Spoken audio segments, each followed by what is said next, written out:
아, 오늘 그 탈원전 이야기를 좀 해주실 분을 소개하겠습니다. 정용훈 교수님이신데요. 카이스트에서 학사, 석사, 박사를 하시고 또 원자력 공학 전공을 하시고 어찌 보면 대한민국의 그 원자력 공학의 역사와 함께 계속 거기서 공부하고 지금 현재 교수하고 계시고요. 그런 분이기 때문에 대한민국의 원자력에 대해서 아주 잘 알고 계시는 그런 전문가라고 할 수 있겠습니다. 오늘 그 45분 동안 강의 듣고 질의응답하는 시간을 가져보도록 하겠습니다. 우리 정용훈 교수님 큰 박수로 여러분들을 모시겠습니다. 네, 안녕하십니까. 네, 방금 소개받은 정용훈입니다. 제가 카이스트에서 학생들을 가르치고 있는데요. 요즘 탈원전 영향을 좀 받았는지 학생들이 조금 줄고 이제 그런 상황입니다. 학교 상황은. 그런데 학교에서 학생들이 주는 것보다도 일단 나라 경제부터가 어려워지고 또 미세먼지도 요즘 심하고요. 이런 상황에서 탈원전이 과연 여러 측면에서 봤을 때 잘한 결정이었나 못한 결정이었나, 그래서 차근차근 처음에 이유가 됐던 것, 결국 안전성이죠. 원자력은 위험해서 관둔다 라는, 거기서부터 시작해서 쭉 한번 살펴보겠습니다.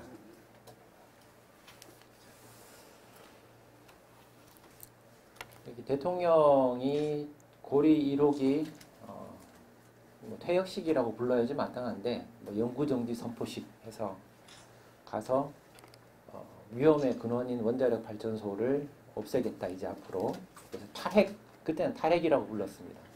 그 뒤에 탈원전이라고 말이 바뀌더니 이제 에너지 전환으로 용어가 조금씩 바뀌었는데 결국은 탈원전 이야기입니다. 그때도 후쿠시마에서 1368명이 죽었다라는 이야기를 했는데, 사실 후쿠시마 사고의 결과라는 것은 대형 지진에도 사고는 나지 않는다. 후쿠시마는 쓰나미가 뒤이어서 왔고 그것 때문에 발전기를 다 잃어버렸죠.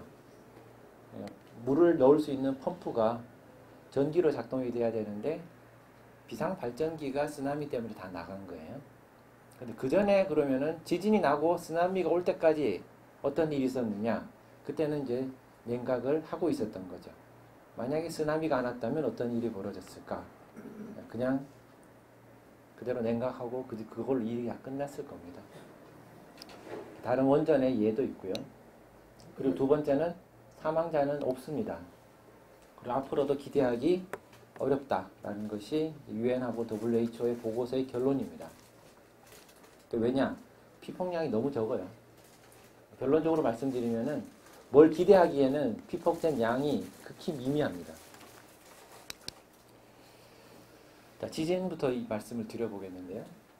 동일본 대지진이 9.0짜리 지진이 발생을 했습니다. 그때 후쿠시마 1발전소가 180km 떨어져 있고요. 오나가와 원전이라는 데는 120km가 떨어져 있었습니다. 지진이 나자마자 어떤 일이 벌어졌는고 하니 이쪽 지역이 1m가 내려앉았어요. 땅덩어리 전체가. 해발 고도가 그냥 1m 낮아져 버렸어요. 왜냐하면 지진이라는 게 땅덩어리가 이렇게 밀리다가 퉁 튀기는 거거든요. 그러면서 물이 출렁하니까 쓰나미도 오고 하는데, 일단 땅덩어리가 이렇게 올라갔다가 스트레스가 풀리면서 내려가는 거죠. 쓱 미끄러지는 겁니다. 우리가 이걸 쭉 미는데 이렇게 종이 같은 걸 이렇게 쭉 밀다가, 예를 들어서 이런 거죠. 이게 땅덩어리다. 그러면은 태평양판하고 일본 이쪽 판하고 대륙판하고 밀립니다. 그러면 일본판이 이렇게 돼요. 이렇게 밀려갑니다. 일본판 위에 있으니까. 그러다가 쫄딱 미끄러지는 거죠. 그러면 이게 지진이에요.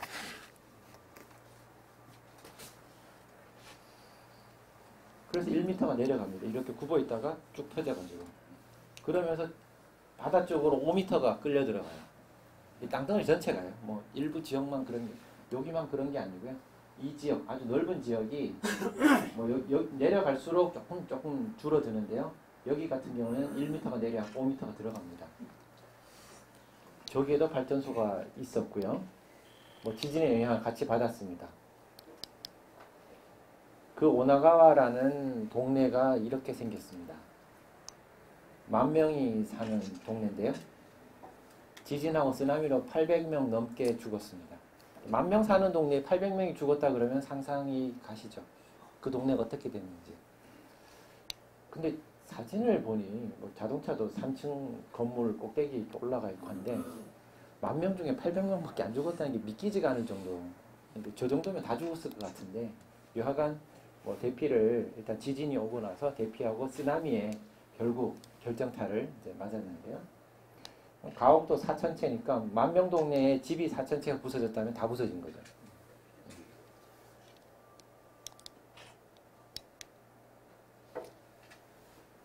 그럼 그 원자력 발전소는 어떻게 됐을까? 이게 오나가 원자력 발전소의 정문입니다. 오나가 원자력 발전소 정문인데 이분들이 일반인이에요. 오나가 주민입니다. 지진 직후에, 쓰나미 직후에 생존자들이 발전소 안에 있는 체육관에 모여서 한 300여 분 정도 되는데 길게는 한 석 달 정도를 저기서 보냈습니다. 시간을. 왜냐하면 물이 공급이 되고 전기가 공급이 되고 통신이 되고 음식이 있고 여진이 와도 안전하고 쓰나미가 추가로 와도 안전한 곳 원자력 발전소예요. 그래서 저기에서 대피를 했죠. 오나가 원전은 왜 그렇게 됐느냐? 지을 때부터 그쪽 지역에서 역사상에 있었던 쓰나미가 어느 정도였다라는 걸 참고를 해서 발전소 부지를 아예 높게 잡았습니다. 발전소 부지를 한 15m 가까이 잡았는데 지진 오자마자 1m 내려갔죠, 일단. 네. 그래서 쓰나미가 거기에서 한 1m 못 미치게 온 거예요. 만약 한 3, 4m 낮은 데다 자리를 잡았다 그러면은 장담할 수가 이제 없는 겁니다.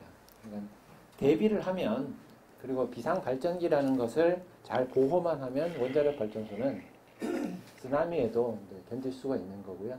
우리나라 발전소는 지금 지어지는 발전소는 해안 방벽도 있지만 우리나라는 쓰나미를 일단 기대할 수가 없고요.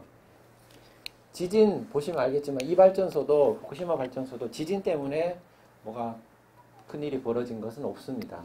원자력 발전소는 뭐 설계 지진이라고 부르는 거 6.5다, 7.0이다 하는 편의상 그렇게 부릅니다만은 그건 뭐냐 하면 그 지진이 오면 발전소를 운전하지 말고 셧다운 시키고 냉각을 해라 라는 거예요.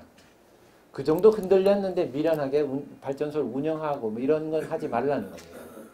그럼 어떻게 됩니까? 7.0이라는 지진이 오면 발전소에서 뭔 일이 벌어지느냐? 발전소가 정지가 되겠죠? 그리고 냉각을 합니다. 일반 건물의 내진 성능이라는 거는 건물이 안 무너지면 돼요. 그리고 안에 있는 사람들이 대피를 할 정도가 되면 됩니다.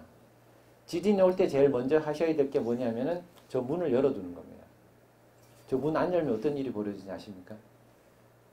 못 열어요. 지진이 오면 찌그러져가지고. 저 문이 왜 찌그러지느냐?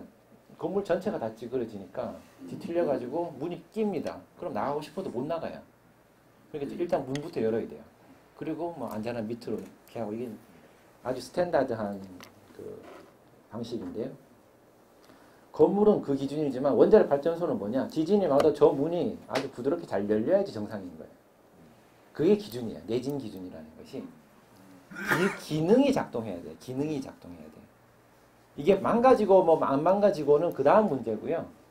그걸 고려하는 건 아니고 그 이전에 기능이 제대로 돌아가야 한다.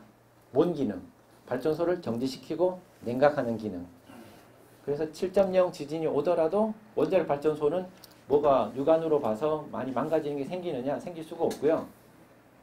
뭘 원자력 발전소 설계하는 사람은 뭘 보고 있냐? 그게 지진이 와도 정상적으로 다 작동할 수 있냐를 보는 거예요. 문 모양만 있다 그래서 기능을 다 할 수 있는 건 아니거든요. 일반 건물의 내진 그 수준으로 원자력 발전소의 내진을 상상하면은 조금 다릅니다. 그거 말씀드리고요. 여하간 쓰나미까지 오나가 원전은 뭐 문제없이 다 넘길 수가 있었고요. 얼마를 피폭을 받았느냐?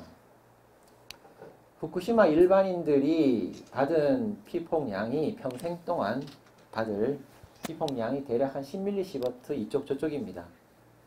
10mSv 이쪽 저쪽. 신생아 같은 경우에는 한 20mSv 가까이 될 겁니다. 평생 받을 양이. 그래서 10mSv가 평균 정도 되는데, 후쿠시마 작업자들 있죠? 사고 났을 때 들어가서 일하는 사람들. 이 사람들은 19개월 동안, 초기에 19개월 동안 방사선이 높을 시기에 들어가서 작업한 사람이 25,000명이 있어요. 그 사람들의 평균이 12mSv란 양입니다. 이 숫자에 별로 익숙하시지 않으시기 때문에 제가 참조할 수 있는 숫자를 드리겠습니다. 강원도에 사시는 거하고 부산에 사시는 것하고의 방사선 피폭 차이, 자연적으로 뭐 병원에 가고 뭐 이런 거 다 빼고요. 그냥 자연적으로 먹고 마시고 자고 하는 것만으로 1.1mSv가 매년 차이가 납니다. 그러면은 강원도에서 80년 사시고 부산에서 80년 사신 분하고의 차이는 얼마가 되나요? 평생 88, 80mSv가 훨씬 넘어가죠. 이게 후쿠시마 일반인의 평생 피폭량입니다. 그러면 저기에서 무슨 우리가 눈에 보일 만한 차이점을 기대할 수 있겠는가 라는 것이 당연한 귀결이 되는 거고요. 한 번에 받는 피폭 기준으로 100mSv를 훨씬 넘지 않으면 암 증가라든지 뭐 암 사망 증가라든지 이것이 발견이 안 됩니다. 100mSv가 넘어가면서 아주 미미하게나마 증가되기 시작해요. 그런데 우리가 편의상 100mSv란 양보다 작아도 그냥 비례해서 위험이 있다라고 가정하고 일반인을 보호할 수 있는 기준을 세워라 라고 해서 일반인 보호 기준을 뭘로 했냐? 1년에 1mSv로 잡아놓은 겁니다. 100분의 1. 100mSv 넘어가면 나타나요. 그럼 일반인 기준은 1mSv를 잡아놓은 거죠. 그러면 2mSv를 받으면 뭔 일이 벌어지나요? 기준 초과입니다. 근데 기준 초과가 곧 위험을 의미하는 것은 아닙니다. 보시면 아시겠죠? 일단 이거 차이부터가 1mSv예요.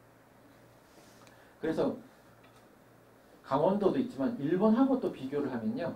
일본인들은 평생 자연 방사능 피폭을 한 170mSv 받아요.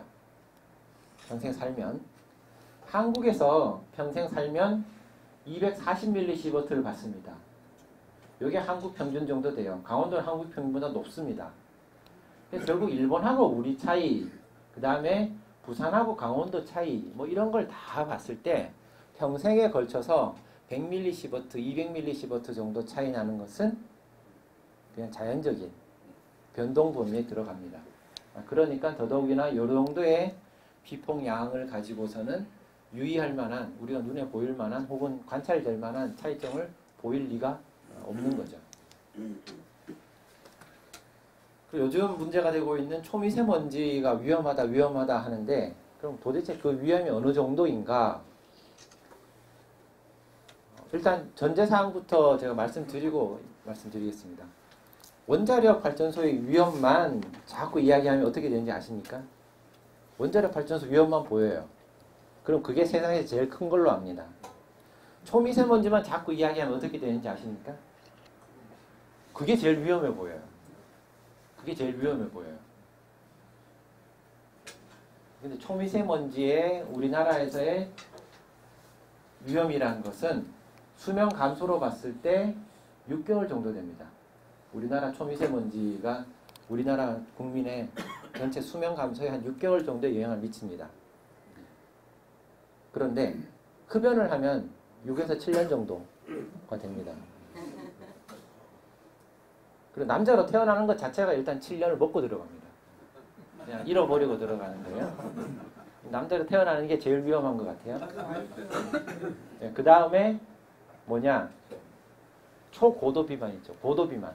정상 체중의 35%를 넘어가는, 그게 한 6년 또 잡아먹습니다. 자, 그러면 초미세먼지의 위험이라는 건 얼마 정도입니까? 아주 고도 비만의 한 10분의 1 정도의 위험을 가지고 있는 겁니다.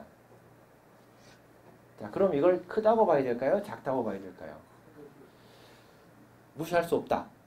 예, 엄청 큰 건 아니지만 게다가 초미세먼지의 위험이란 건 내가 피할 수 있는 위험이 또 아니지 않습니까? 우리나라에서 어딜간들 피할 수가 있겠냐는 거죠. 흡연은 내가 안 피면 그만이고 살은 빼면 그만인데 그건 개인한테 달린 거잖아요. 어떤 사회적인 문제도 연관은 돼 있겠습니다만은 주 책임은 개인에게 있는 거예요. 결국. 그렇지만 이 초미세먼지라는 것은 그냥 광범위하게 다 주어진 위험이기 때문에 약간의 성격의 차이가 있습니다. 그렇기 때문에 저기에 굉장히 집중을 하는 거고요. 만약에 방사선 피폭으로 6개월 수명 감소를 당하려면 얼마를 받아야 되느냐? 평생 사시면서 한 1000 넘게, 1000mSv 넘게 받으시면은 6개월 감소되는 걸로 계산은 됩니다. 그런데 이게 1년에 뭐 1, 20mSv 추가로 받는 거거든요. 자, 그런데 1, 20mSv를 추가로 받아서 차이점이 나타나지가 않아요. 아까 말씀드린 100mSv 정도는 돼야지 차이점이 나타나는데 사실상은 나타나지 않습니다. 그러나 아까 말씀드렸죠. 100mSv 훨씬 넘어가는 한 번에 받는 양 기준으로요. 넘어가는 데서는 위험이 있어요. 근데 밑으로 가면 없어요. 그렇지만 있다고 가정해서 점선을 그어 놓습니다. 그 계산법으로 계산하면 한 1600, 1000mSv가 나옵니다. 그럼 비교를 해보면 아까 혹시 일반인 10에서 많으면 20mSv까지도 갑니다. 그리고 작업자 12, 그리고 우리나라의 방사선 변동폭 100, 우리나라 자연 방사능 평생 사시면 240 받고요. 그 다음에 후쿠시마의 방사선 지도 보시면 빨갛게 표시된 데 있죠. 빨갛게 표시된 기준, 그 기준에 딱 맞는 데에서 평생을 별도 조치 없이 그냥 사시면 얼마냐? 300을 추가로 받습니다. 그런데 우리나라 초미세먼지는 1000이 넘어가죠. 그러니까 요거 대비 요걸로 봐도, 요걸 대비 요걸로 봐도. 그러니까 후쿠시마의 일반인 피폭 평생으로 보면은 대략 한 100배 차이 나고요. 후쿠시마 작업자 19개월 일하고, 작업자는 19개월 일하고 이제 더 안 들어가죠. 그걸 봐도 대략 한 100배 정도 차이가 납니다. 그래서 간단하게 말씀드리면은 위험을 상대적으로 비교해 봤을 때 우리나라 초미세먼지 위험은 후쿠시마 사고 위험의 대략 한 100배 정도 수준 정도가 되는 겁니다. 근데 초미세먼지 위험조차도 크게 보면 큰 거고요. 6개월 수명 감소라는 것이 우리가 살아가면서 처할 수 있는 위험은 굉장히 많습니다. 뭐 미세먼지만 있는 게 아니에요. 온갖 게 다 위험합니다. 일단 식사 많이 하시는 것부터 위험한 거예요. 그러니까 이걸 크다면 크게 볼 수 있는 거고요. 작다면 작게 볼 수 있는 건데 늘 비교를 해봐야지 감이 생깁니다. 제가 손바닥 사진을 적외선으로 찍으면 어떻게 나올까요? 적외선 사진. 어떤 데 빨갛고 어떤 데는 파랗고 막 그러겠죠. 그러면 파란 데는 불타고 있고 파란 데는 얼고 있고 그런 거예요? 아니죠. 우리가 그런 걸 볼 땐 감이 있죠. 온도를 아니까. 그런데 방사선을 볼 땐 감이 없습니다. 그러니까 빨갛게 표시해 놓으면 저기는 사람 죽는구나. 이렇게 생각하는 거예요. 그게 칼라로 뭘 보여줬을 때 미세먼지 지도에서도 빨갛게 막 그리죠. 그러면 야 저기는 사람 죽어나가겠구나 생각이 되겠죠. 위험은 있습니다.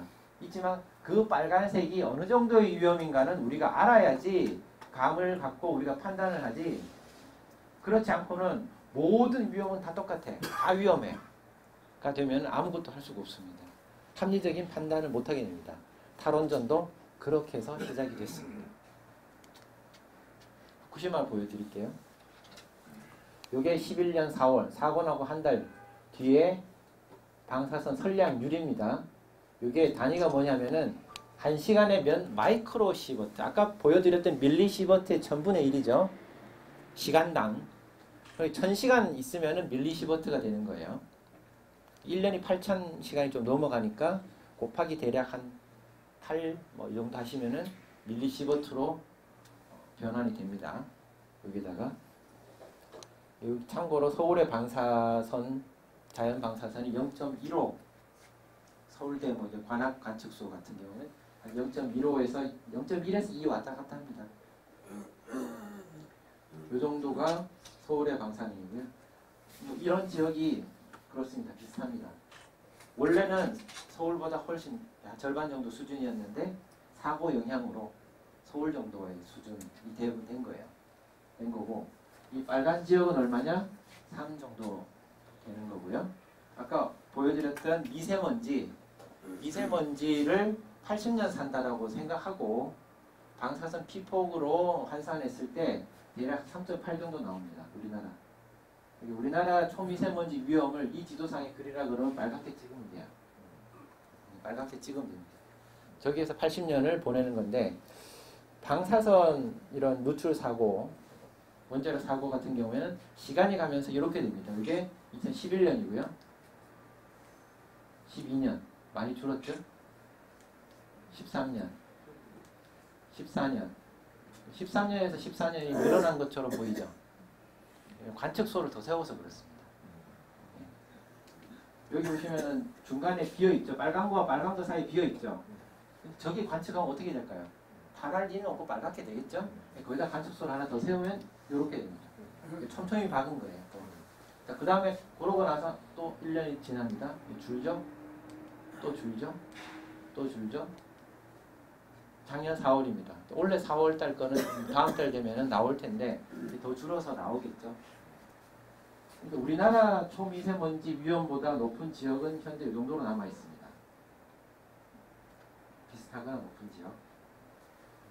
저 방사선의 위험이라는 것이 우리가 100mS를 훨씬 넘어가야지 뭔가 관측이 되는 미미하게 암발생이 증가되는 그걸 가져다가 일반인 기준을 1mS를 만들어 놓고 대피 기준을 20mS로 해놓으니까 굉장히 공포가 생겨 있습니다. 근데 그거는 충분히 여유를 두고 일반인을 보호하기 위한 목적으로서 만들어 놓은 기준이기 때문에 거기에 부합한다 그러면은 크게 건강 영향은 고민하지 않아도 되는 수준이 되는 겁니다. 자, 요 단위를 잠깐 보시면은 빨간 데가 3 마이크로시버트 퍼 아워, 시간당 마이크로시버트 3입니다. 3. 같은 단위로 계측을 한 건데요. 이게 뭐냐면 브라질의 해변 휴양지입니다. 요 밑에 한번 눌러서 플레이를 해주시겠어요? 여기 보시면은 네, 요거 누르시면 네. 같은 단위로 34 나오죠. 10배. 후쿠시마 방 사람들 해변에서 놀고 있습니다. 브라질 해변 휴양지에 앞에 콘도 있고 뭐 리조트 있고 아파트 있고 그렇습니다. 후쿠시마에 빨간 거 찍히는 데가 3입니다. 이게 34가 나오죠. 모래 가까이 더 가져갔더니 올라갑니다. 가만히 보십시오. 35, 38, 45, 47, 50 이렇게 찍습니다. 가까이 가져가면은 왜냐하면은 이 검은 모래가 mon고함이 여러분들 라돈침대 기억하시죠? 거기에 쓰였다는 모나자이트입니다. 모나자이트에 이렇게 산처럼 쌓여 있는 거예요. 옆 사람한테 지금 어떤 생각이 드냐 뭐 이런 거 물어보는 거죠. 이렇게 됐는데 자, 요게 3이었고요. 여기에 특정한 게 뭐 30 수준입니다. 후쿠시마고 빨간색 10배 정도 수준 되는 겁니다. 그런데 저 지역 사람들의 무슨 이상이 있느냐? 당연히 사람들이 다 연구자들 같은 경우에는 궁금하죠. 그러니까 달려가서 측정을 하고 사람들 검사를 해봅니다. 그러면 뭔 차이가 있느냐? 차이점이 없어요. 다른 지역하고. 염색체에 피폭된 흔적들은 다 관찰이 됩니다. 염색체를 이렇게 관찰해보면은 얼마 정도의 피폭을 받았는지는 나와요. 대략 비례해서 나오는 게 있습니다. 어떻게 보면 측정, 생체의 측정 같은 역할을 합니다. 예를 들어서 후쿠시마 사고 났을 때 우리나라 기자들이 일본을 갔죠. 취재를 하러. 그런데 후쿠시마 취재를 가니까 겁이 나는 거죠. 피폭 당하면은. 그래서 갔다가 오면서도 검사하고 병원에서 검사했어요. 그때 여러 사람을 검사했는데 뭐 옷에 묻은 아주 미미한 거 2사람인가 있고 뭐 나머지 수만 명, 수십만 명은 김포공항, 인천공항에서 다 검사를 하는데 이제 나오는 게 없죠. 그런데 KBS 기자였나요? 뭐 하여간 방송국에 기자분이 검사를 했는데 피폭량이 상당하게 나온 거예요. 그럼 이거 도대체 어떻게 된 거냐? 근데 그 기자분의 이동 경로나 이런 걸 봤을 때 피폭을 당할 수가 없거든요. 그래서 검사를 하고 다 추적을 해봤더니 그 전에 CT 촬영을 여러 번 했어요. 그러니까 그 기록들이 그냥 몸에 다 남아 있는 거죠. 그래서 CT 찍으면 염색체에 다 찍히게 돼 있습니다. 그 흔적들이 남아 있습니다. 그런데 그게 뭐 바로 돌연변이야 암으로 가느냐 그게 아니거든요. 그래서 아까 100ml 훨씬 넘는 양을 받으면 미미하게나마 증가가 시작이 된다. 그 이하는 그렇지 않다. 그래서 고염색체의 변화는 이 지역에서 관찰이 됩니다. 그렇지만 암 발생이라든지 뭐 이런 다른 질병 발생에서의 특이한 점은 관찰이 되지 않습니다. 해변에서 늘상 살진 않으니까 이 정도를 받지는 않겠죠. 해변에 가서 놀 때도 있지만 집에 가서 잘 때 있잖아요. 그럼 집에 가면은 콘크리트 건물이고 하니까 또 줄겠죠. 일정 부분. 그러나 후쿠시마에서 측정한 이것도 마찬가지입니다. 그냥 야외에서 잰 거예요. 그럼 사람들이 그냥 야외에서 그냥 그 바닥에서 누워서 자는 건 아니지 않습니까? 여하간 비교를 위해서 보여드리면 이 정도 차이가 되고 후쿠시마에서 3. 그래서 이 빨간색을 보실 때 감을 가지시라고 제가 보여드리는 겁니다. 후쿠시마 수산물 먹지 마라. 그것도 얼마? 300년 동안 뭐 이런 이야기 있었죠. 그게 얼마나 맛이 없으시면은 안 드시면 되고 뭐 비싸면 안 드시면 되지만은 방사능 때문에 안 드실 일은 없습니다. 비교를 해드릴게요. 후쿠시마 세슘 안전 기준치가 100 베크렐 퍼 킬로그램입니다. 1초에 100개의 방사선이 나오는 킬로그램당 그 기준이에요. 세슘으로부터. 고등어 한 마리를 딱 잡으면 한 200g쯤 되죠. 한 마리. 그러면 거기에 20베크렐이 들어있고요. 이거 하나 먹으면은 0.00026 밀리시버트 피폭이 됩니다. 그럼 이거 바나나 한 3개 정도에 해당돼요. 바나나에도 칼륨이 들어있기 때문에 방사능 피폭이 있습니다. 자연적인 거예요. 그냥. 그리고 고등어 한 마리는 콩 한 100g 정도의 피폭량과 같습니다. 콩에 칼륨이 풍부해요. 그래서 또 방사선 피폭량이 꽤 됩니다. 인천에서 뉴욕을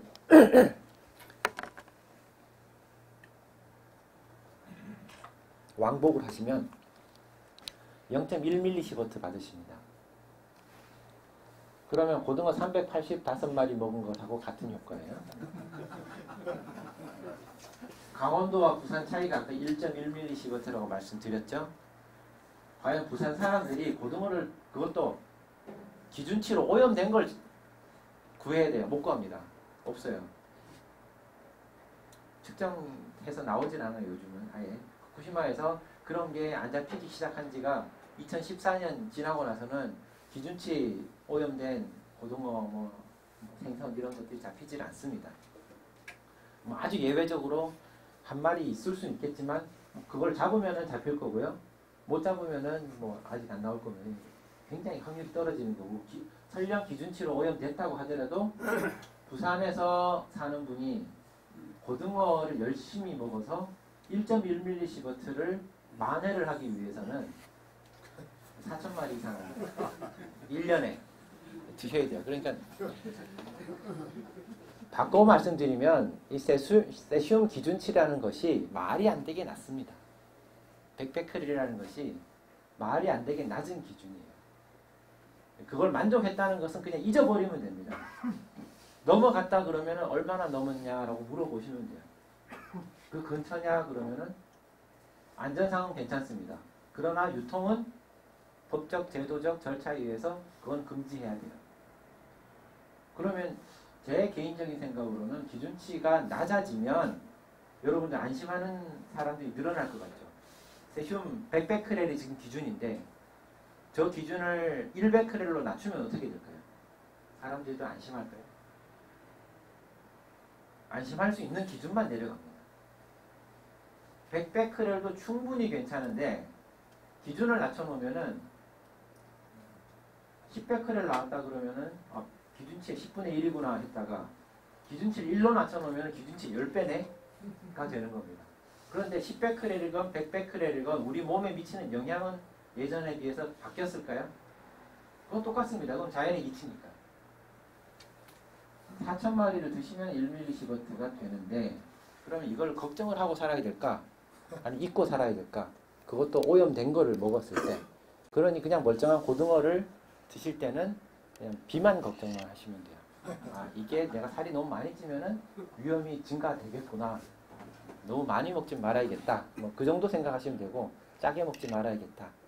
그런 게 오히려 더 위험으로 봤을 땐 큰 거지 방사선을 걱정하실 건 아닙니다. 그럼 우리나라에서 중대사고 발생하면 후쿠시마 오케이, 사람은 안 죽었다고 하는데 그 사회에서 난리 난 걸 받지 않냐 이거죠. 사람도 대피하고 뭐 난리 난 거 있는데 그게 우리나라에서 벌어지면 어떻게 되겠느냐. 게다가 대도시 근처에 뭐 부산 근처에도 원자력 발전소가 있는데 그럼 어떻게 될 거냐. 외부 방사선 추출 기대할 수 없습니다. 우리나라에서 사고 나면. 뭐 따라서 건강 영향도 없을 거고요. 설령 후쿠시마 같은 방출이 있어도 그 양이라는 것이 아까 보여드렸던 그 정도 양이 되는 겁니다. 사고는 원전 내에 국한될 거고요. 비용은 몇 조 원 정도 될 겁니다. 많아야 10조 안쪽 정도 될 겁니다. 우리나라 원자력 발전소를 지금 탈원전 시나리오대로 쭉 간다 그러면은 원자력 발전소에서 생산될 전기 가지고 한전이 일으킬 매출이 1,100조 원 정도 됩니다. 1,100조 원 정도의 매출이 한전이 발생이 됩니다. 근데 만약에 사고 비용이라는 건 10조 원이다 그러면 1,100조의 매출 중에 10조 원이 사고가 났을 경우에 비용이 되는 거니까 이건 뭐 금액상으로 크다고 보면 큰 거고요. 뭐 비율상 작다고 보면 굉장히 작은 겁니다. 제가 왜 이런 말씀을 드리냐면은 우리나라와 똑같은 설계를 가진 발전소에서 사고가 난 적이 있죠. 79년도 3마일 사고인데요. 이게 여의도 같이 강 가운데 있는 섬이에요. 섬에서 원자력 발전소가 1호기, 2호기가 운영이 됩니다. 얘가 제가 태어나던 해에 운전을 시작한 거고요. 얘는 78년에 운영을 시작한 둘째입니다. 둘째에서 돌 무렵에 사고가 난 거예요. 새 발전소예요. 1년 된 새 발전소에서 사고가 났어요. 밸브를 잘못 정비를 한 데다가 또 밸브가 하나 또 새는 게 있었고 고장이 난 거죠. 사람이 또 그걸 잘못 또 판단을 해서 물이 없는 데 많다고 생각해서 저절로 들어가고 있던 것도 물을 끊고 뭐 이래가지고 벌어진 사고입니다. 기계 고장에다가 사람 실수까지 더해지고 뭐 여러 가지가 들어가서 일어난 사고고 노심이 녹았어요. 후쿠시마처럼 노심이 녹았고 수소도 스멀스멀 생겨가지고 안에서 수소 폭발도 일어났습니다. 수소가 아주 과격하게 연소되는 그런 폭발에 가까운 게 발생했는데요. 이게 배터리가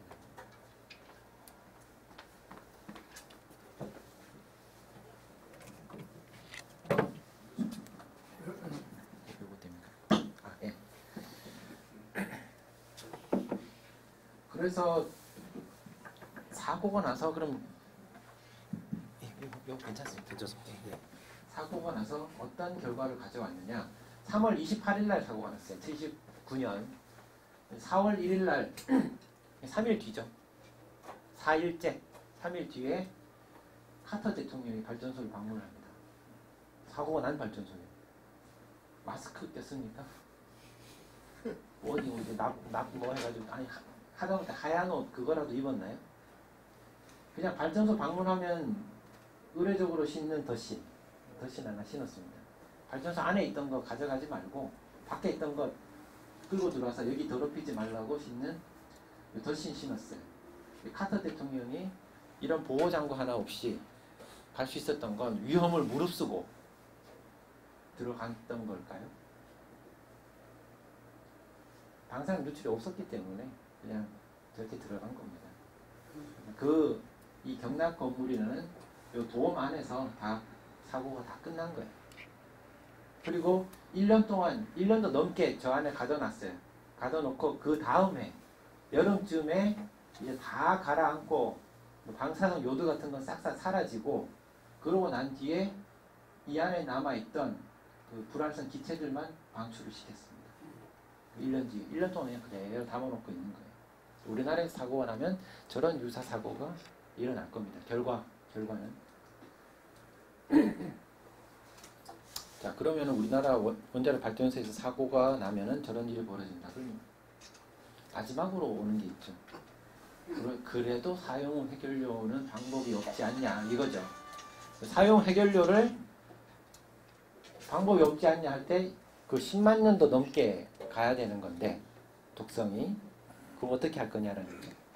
근데 사실 우리가 안전을 이야기할 때 10만 년이 아닙니다. 300년 수준이에요. 300에서 600년 정도면 우라늄 광산 수준으로 떨어집니다. 지하에 우라늄 광산이 있는 거나 똑같은 거예요. 그 이후부터는. 그러니까 안전의 문제에 있어서는 그런데 그 우라늄 광산이 언제 사라질 거냐? 그럼 10만 년 정도 지나면은 뭐 정말 우라늄 광산 그 이상도 이하도 아닌 수준으로 떨어질 겁니다.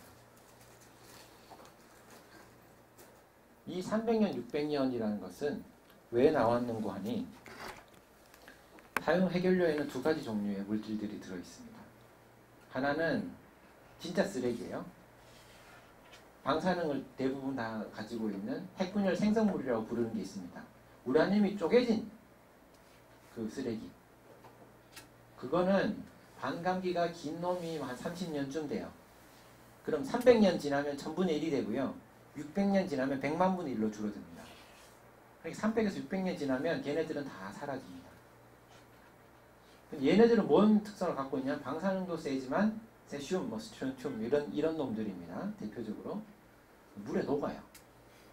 그럼 지하에 넣어놨다가 만약에 용기가 깨지고 물이 들어가고 그 물이 흘러 올라와 가지고 우리가 마시면 어떻게 될 건가라는 것이 안전 이슈입니다.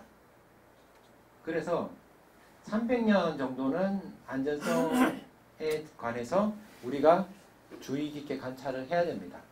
물에 녹을 수 있는 방사성 물질이 여전히 살아있는 시기거든요. 그런데 그 시기가 지나면 300년이 지나면 어떻게 되느냐? 남아있는 건 뭐냐? 플루토늄 같은 것들이 남아있어요. 그래서 플루토늄은 물에 녹질 않아요. 거의 안 녹습니다. 그래서 설령 용기가 깨지고 물이 들어가고 그 물이 올라와서 우리가 마시고 농작물도 그걸로 크고 그걸 또 우리가 먹고 이렇게 하더라도 어느 정도의 영향을 받느냐? 대략 바나나 한 1년에 2개에서 3개 정도의 영향을 받는다라는 것이 핀란드나 스웨덴의 분석 결과예요. 지하 처분장 같은 경우에. 실질적으로 300년 정도, 600년 정도면 다 끝납니다. 길다면 길고요. 짧다면 짧은 기간인데 10만 년이라는 것은 우리가 안전을 이야기하는 건 아니고 이 플루토늄까지 이 플루토늄이 반감기가 24,000년이에요. 그래서 24만 년이 돼야지 1000분의 1로 줄어듭니다. 그걸 가지고 이야기했던 거지 다른 이유는 없습니다. 그래서 요거 때문에 10만 년 이야기가 나온 거고요. 실제 쓰레기는 300에서 600년 정도면 다 끝납니다. 그래서 우라늄 광석 대비 상대적으로 보면 출발은 대략 한 10만 배 정도 세요. 우라늄 광산보다는. 어떤 기준이냐? 이걸 갈아 마실 경우에 독성을 상대적으로 비교한 겁니다. 그래서 시간이 가서 대략 100년 정도 지나면은 100배 정도로 내려와요. 그러고 나서 급격하게 떨어집니다. 떨어져서 한 400년 정도 되면 우라늄 광산의 한 2배 정도? 플루토늄을 제외할 경우에. 이 플루토늄 물에 잘 녹질 않아요. 그러니까 돌이라고 생각하시면 돼요. 돌. 땅 밑에 묻어놓은 돌이다. 그런데 우리가 그 돌 맛을 볼 기회가 있겠는가? 라는 것이 안전의 핵심 이슈고요. 그런데 그 용해도가 굉장히 낮기 때문에 거의 없습니다. 단 그 중간에 어중간한 놈들이 있어요. 반감기도 엄청 긴 놈도 아닌데 몇천 년 정도 되는 건데 양은 극히 작고 물에도 적당히 높고 이런 것들이 있습니다. 그게 대부분 안전평가에서는 영향을 미치는 놈들이고 그걸 다 고려했을 때 바나나 두세 개라는 겁니다. 1년에. 그런데 처분 용기가 그러면은 몇백 년, 천년 이렇게 견딜 수 있겠는가? 충분히 견디고도 남습니다. 왜냐하면 처분 용기를 구리로 만드는데요. 제가 클 때는 단유세문경이라고 배웠고요. 한자로. 우리말로는 잔줄무늬 거울입니다. 잔줄, 세문. 단유라는 건 여기 거는 게 여러 개 있다고 해서 단유라고 불렀고요. 이 국보인데 고조선 시대 겁니다. 2400년 전에. 청동으로 만든 거울인데 주조를 했어요.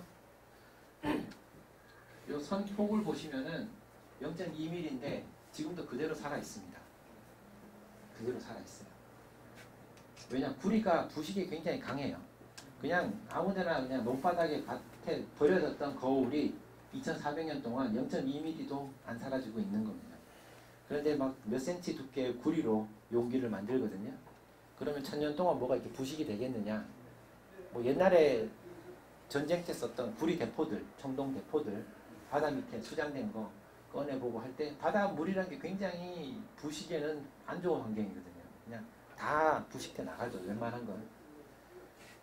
이런 걸 다 고려해 봤을 때 그냥 몇천 년 가는 건 아무 문제 없고요. 그 용기는 100만 년 이상 갈 수가 있습니다. 그래서 바나나 2개 정도 누설될 경우 누설이 안 되면 저것도 없고요.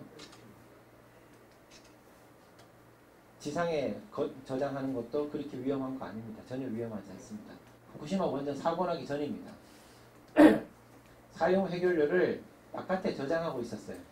어디에? 바로 해안가에. 쓰나미가 왔죠. 여기가 이만큼 잠길 정도로. 그리고 여기가 그냥 직격탄을 맞았어요. 여기입니다. 직격탄을 맞았고 여기가 사용 해결료 저장고예요. 물이 안으로 그냥 다 밀고 들어갔습니다. 그럼 뭔 일이 생겼느냐? 그냥 그대로 있습니다. 운송하다가 떨어뜨리면 어떡하냐? 이게 운송 용기인데요. 충돌 실험을 했습니다. 항공기나 이런 게 와서 그냥 때린다. 혹은 미사일 같은 걸로 때린다 할 때 시속 1000km로 가서 이걸 때립니다. 여기 한번 눌러보지. 요단 슬라이드 여기에 그 용기가 들어있어요. 저기서 날라올 겁니다. 보십시오.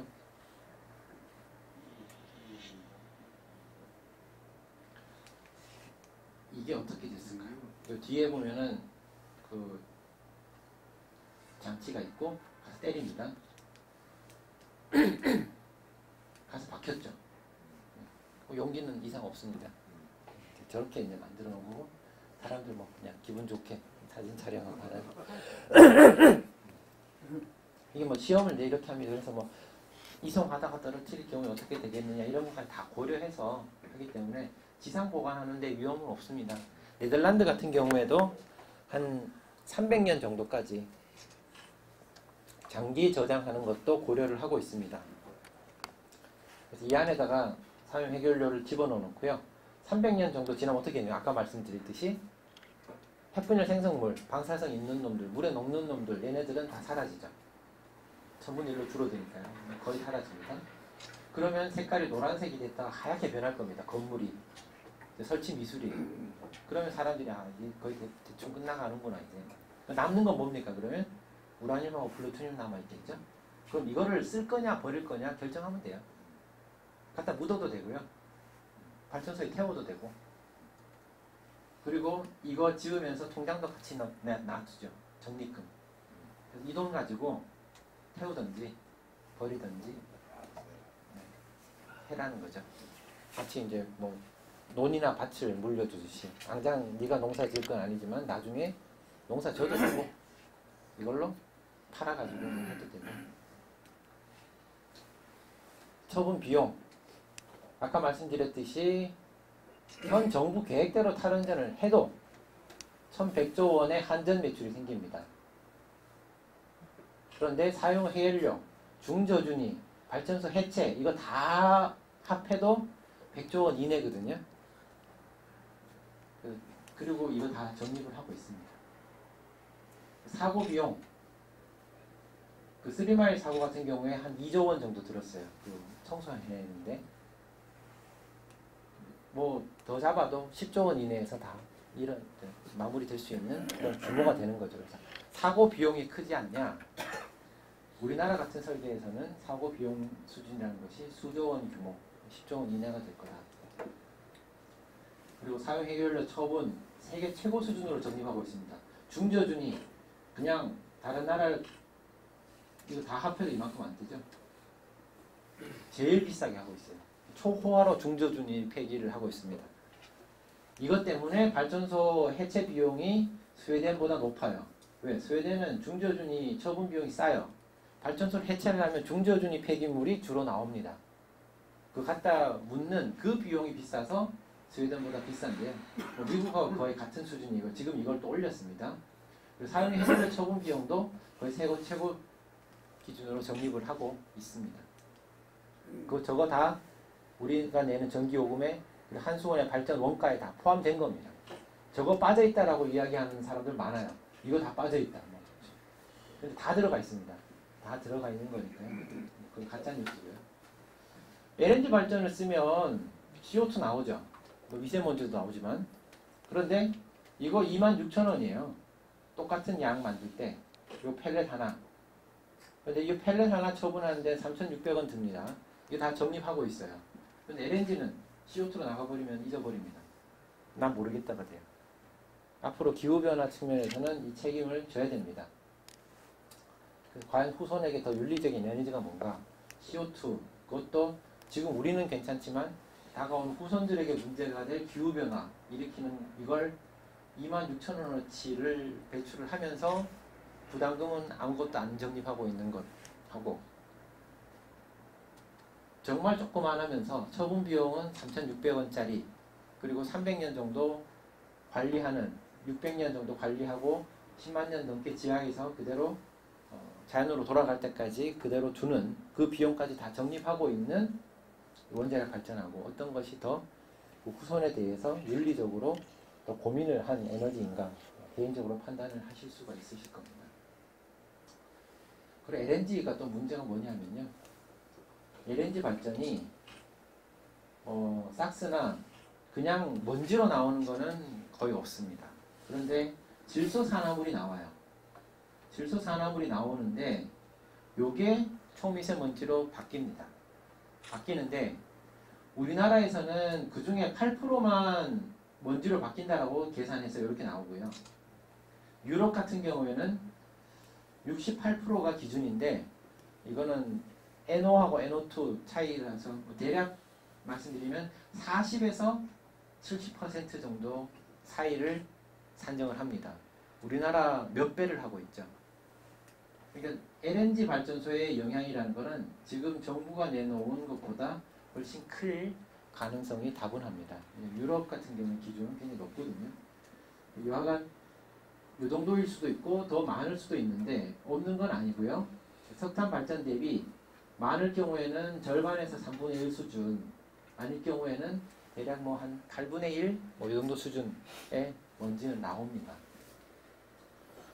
그런데 수도권에 보시면은 이런 이름들 들어보셨나요? 광교, 노원, 논현, 대구, 대전, 동탄, 명품, 목동, 별내, 송도, 수원, 아산, 세종, 안산, 양주, 위례, 파주, 판교, 하남, 화성 그리고 여기도 쭉 CC랑 골프 클럽이 아니고 컨트리 클럽이 아니고 컴바인드 사이클입니다. 복합화력 LNG하고 전기차가 같이 쓰는 이 발전소고요. 여기 열병합입니다. 열병합 발전은 아파트하고 같이 붙어 있죠. 열을 이제 난방을 쓰는 데하고 가까이 있습니다. 가까이 있는 발전소들은 영향이 더 크겠죠. 그 주변 지역에는. 그런데 그것도 다 고려해야 되고요. 제일 깨끗한 석탄 발전소하고 분당에 있는 LNG 발전소하고 비교를 하면 더 많이 나와요. 또 LNG 발전소가. 석탄이라고 무조건 다 더러운 것도 아니고요. LNG라고 무조건 다 깨끗한 것도 아닙니다. 그래서 배출량이 많은 것부터 줄여나가되 석탄하고 LNG를 다 같이 줄여나가는 게 초미세먼지 대책으로서는 적절합니다. 지금 보면 또 원자력 발전도 줄었어요. 발전량이 줄면서 뭐가 올라갔냐? LNG 늘어났고요. 석탄도 늘어났습니다. 이거는 우리나라 수입량, 에너지 수입에게도 별로 좋지 않고요. 석탄 사와야 되죠. LNG 사와야 되죠. 미세먼지, LNG, 석탄 다 나오죠. 원자력은 0입니다. 결국 뭐 다 안 좋은 방향으로 갑니다. 신재생 조금 늘어난 거.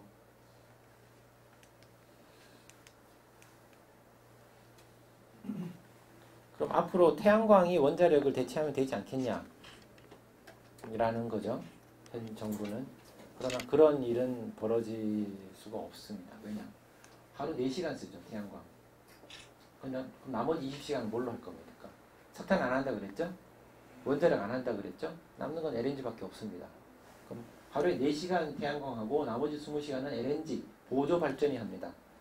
세상에 4시간 하는 게 주력이고 20시간 하는 게 보조입니까? 뭔가 바뀌었죠. 주객이 전도된 거고요. 이 LNG 보조 발전의 의존을 낮추려고 그러면 결국 전기 저장했다가 밤에 꺼내 쓰는 수밖에 없어요. 바람 불 때 저장했다가 바람 안 불 때 꺼내 쓰는 수밖에 없는데 배터리 답이 안 나옵니다. 이거는 규모가 안 돼요. 안전성은 차치하고 그러도 지금은 뭐 안전성 문제 가지고 뭐 얼가얼가 하는데 저거 해결하더라도 규모 자체가 아주 작습니다.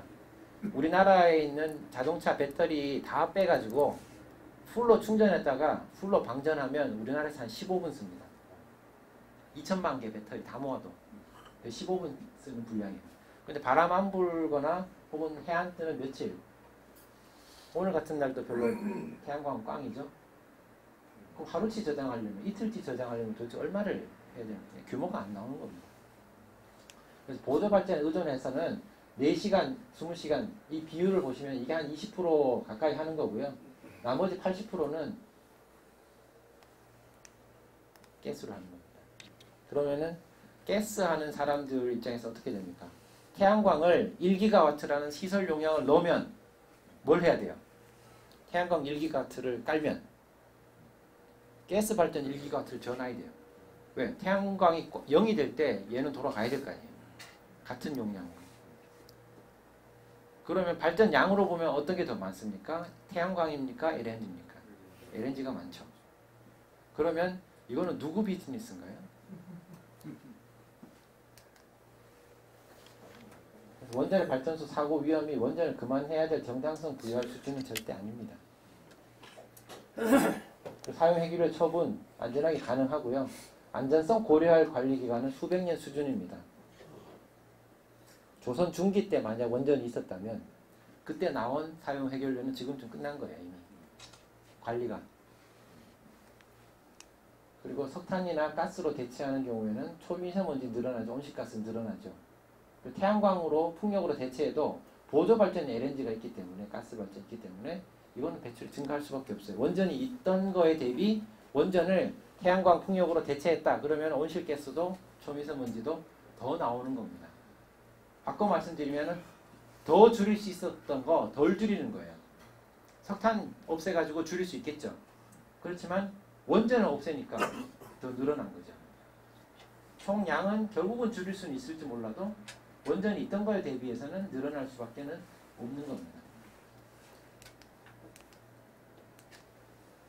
요거 말씀을 끝으로 오늘 발표를 마치겠습니다. 2시간 들어주셔서 감사합니다. 의견 질문하시고 정 박사님 좋은 강의 아주 감사해요. 들었는데 오늘 여기 와서 강의할 게 아니라 청와대 가서 강의를 해야 될 거거든요.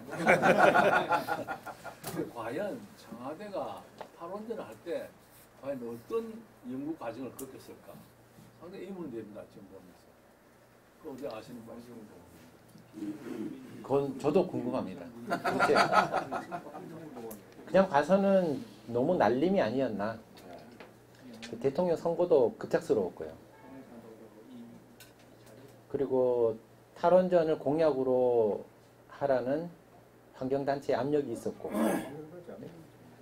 다 사인을 받았잖아요. 약속을 서명을 해서 대선 후보들 쭉 한 분 빼고는 다 받았는데 그렇게 받아놨으니 그걸 바로 뒤집을 수는 없을 거고 뭐 여러 가지 사정이 있지 않았겠습니까? 저는 잘 모르겠고요.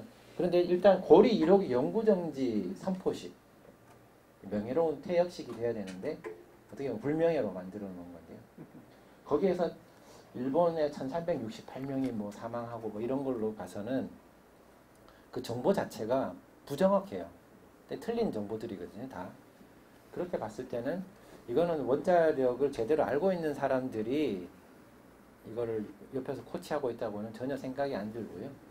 기존에 그 원자력 관련 괴담들을 만들어냈던 그 괴담 수준의 것들이 지금 정부에서 나오는 예를 들어 뭐 에너지 전환을 홍보하는 거기도 보시면은 나와 있고요. 뭐 그렇습니다. 말도 안 되는 짓을 하고 있는데 저도 양심 있는 교수들이 모여서 정부에 대해서 항의라도 하고 뭘 해야 될 거 아닙니까? 예, 지금 뭐 그건 2년째 지금 그러고 있습니다. 2년째 그러고 있는데요. 아직 뭐 변화의 조짐은 안 보이고요. 늦기 전에 바꿔야 될 텐데요. 늦기 전에 바꿔야 될 텐데. 범국민적으로 하면 대대적으로 해서 뭘 좀이면 안 됩니까? 거의 범국민이 잘 안 되는 것 같습니다. 아니, 이제 똑같은 문제를 가지고 질문을 해야 되겠는데 아무튼 오늘 정 박사 강의하신 내용이 굉장히 설득력이 있단 말이에요. 그 설득력이 있는 그 내용이 현 정권의 정책 결정권층에 어떻게든 전달이 될 텐데 지금 전달이 안 되고 있습니까? 뭐 언론 보도 기고 혹은 보도로서 다들 보고는 있겠지만 그거 가지고 부족하죠. 대통령이 보고 있다라고는 그거 생각은 가지고 안 되고요. 부족하니까 네. 가령 지금 정 박사께서 지금도 어디 기관에 계세요? 네, 카이스트에서 일하고 있습니다. 그 카이스트에서 공론을 돌려서라도 카이스트의 의견으로라도 가령 청와대나 그 또는 과학기술처나 이런데 이것이 전달이 되도록 하는 노력은 되고 있습니까?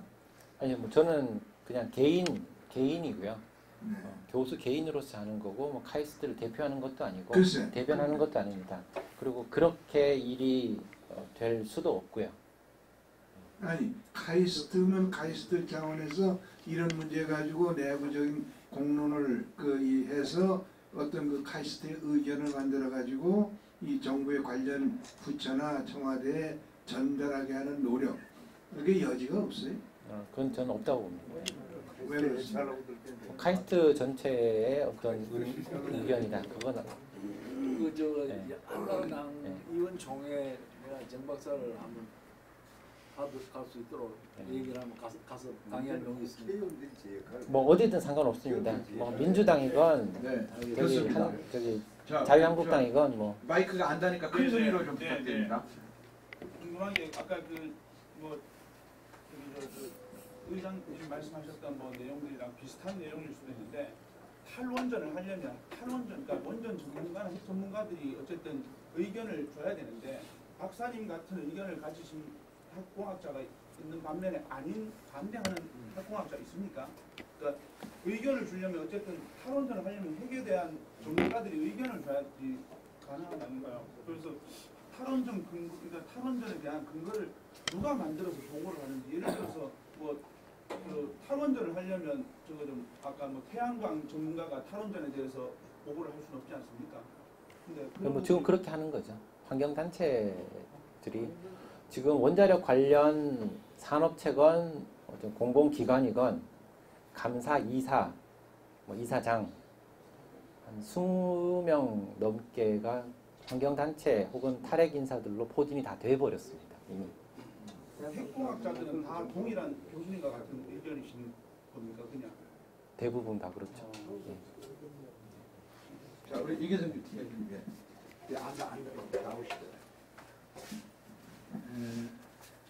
좀 알기 잘 들었는데요.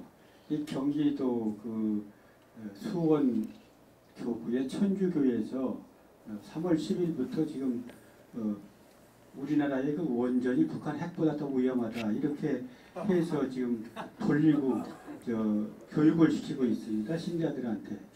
그런데 이런 것을 좀 어떻게 좀 저변 확대해서 좀 알릴 수 있는 방법이 없나.